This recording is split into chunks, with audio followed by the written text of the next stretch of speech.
Bonjour et bienvenue dans cette nouvelle vidéo. Alors aujourd'hui, je vais vous parler d'un concept d'un livre que j'avais lu. C'est Robert Kiyosaki qui explique comment construire une entreprise qui fonctionne à travers un triangle, le triangle PI. Et je me suis dit que ça pouvait être intéressant d'essayer d'appliquer ce modèle à notre vie, à nous, individus. Et donc de considérer qu'on est une entreprise et donc ces différents systèmes, voir comment on peut essayer de les transposer dans notre vie pour voir les éléments qui sont peut-être un peu moins développés, pour pouvoir ensuite se focaliser dessus et pouvoir après définir un plan d'action pour qu'on puisse s'améliorer.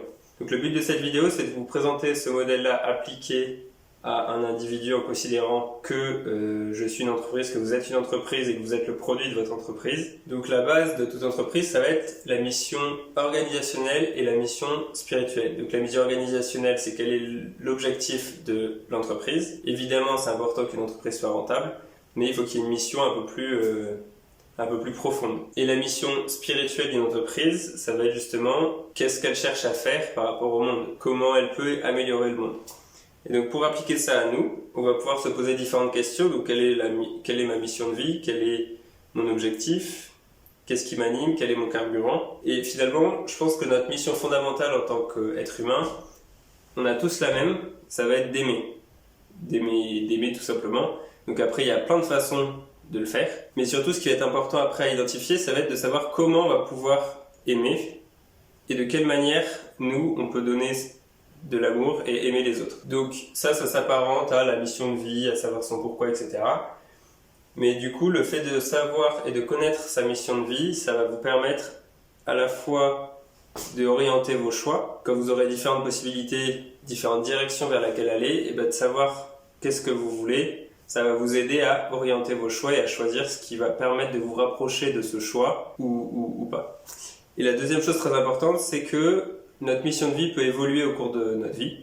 Et donc c'est important de revenir régulièrement sur cette question-là pour identifier, pour voir si jamais ça évolue, pouvoir adapter après les choses. Mais le plus important, c'est de retenir que justement cette mission-là, ça va avoir comme objectif de vous donner une direction, comme une entreprise qui a besoin d'une direction pour se développer. Si vous aimez ce que vous êtes en train de regarder, abonnez-vous pour pouvoir recevoir toutes les prochaines vidéos et mettez un petit like pour que YouTube propose à d'autres personnes cette vidéo. On y retourne. Ensuite, dans le livre, il parle de l'équipe. Donc la vie est un sport d'équipe, c'est valable pour une entreprise, mais dans notre vie aussi. On est des êtres sociaux, on a besoin d'être en contact avec les autres, que ce soit nos amis, nos familles, nos collègues, on a tous besoin d'être en contact avec d'autres personnes, que ce soit pour vivre, mais aussi pour échanger, pour partager, pour grandir, et évidemment, pour aimer. Avoir une équipe autour de vous, ou en tout cas des personnes autour de vous, ça va vous aider de plein de manières différentes, notamment en termes de soutien quand il y a des moments difficiles que vous pouvez traverser. Et puis l'autre chose, c'est que on ne peut pas tout savoir. Et donc c'est important et surtout nécessaire de s'appuyer sur d'autres personnes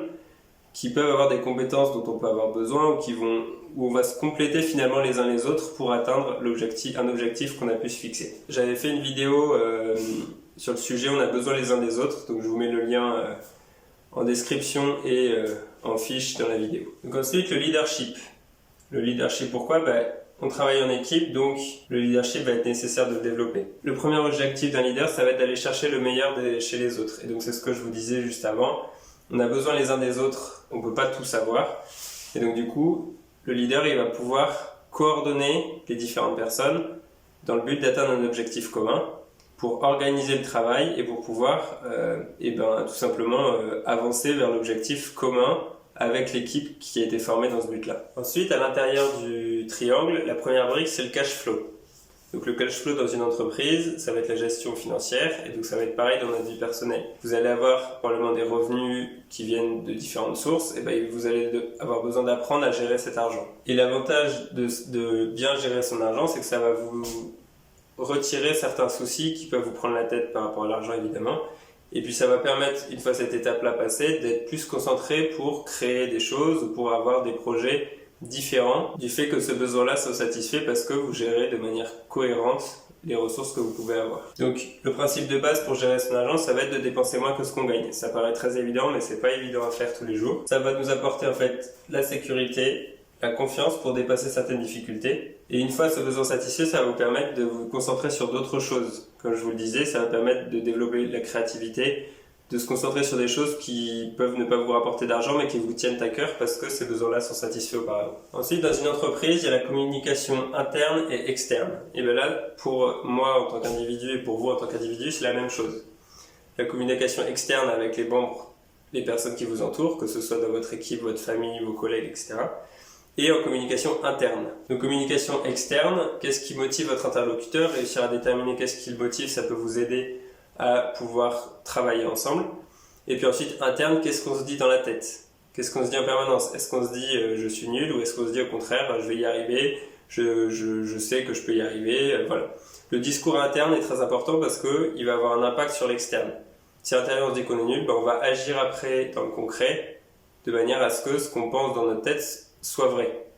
Et à l'inverse, si on pense des choses positives, on va agir et interpréter les événements de manière à ce que ce qu'on pense soit vrai aussi. Et donc en fait, c'est Ford qui disait ça, qu'on pense qu'on va réussir ou non, et on a raison. Dans les deux cas, on a raison parce qu'on va analyser les événements d'une manière différente et par un biais différent qui seront tous les deux vrais. Donc ensuite, il y a la gestion des systèmes. Donc là, il y a une liste de systèmes qui sont expliqués dans le livre qui est assez importante, et donc j'ai pas pris tous les systèmes pour les transposer, et j'en ai noté 3.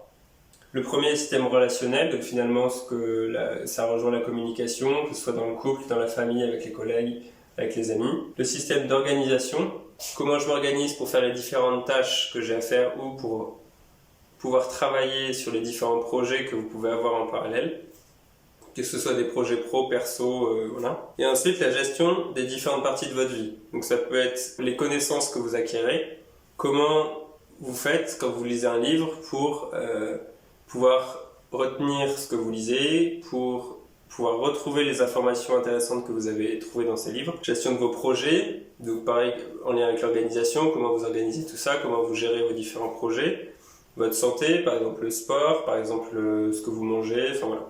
Il y a plein de choses qu'on peut gérer.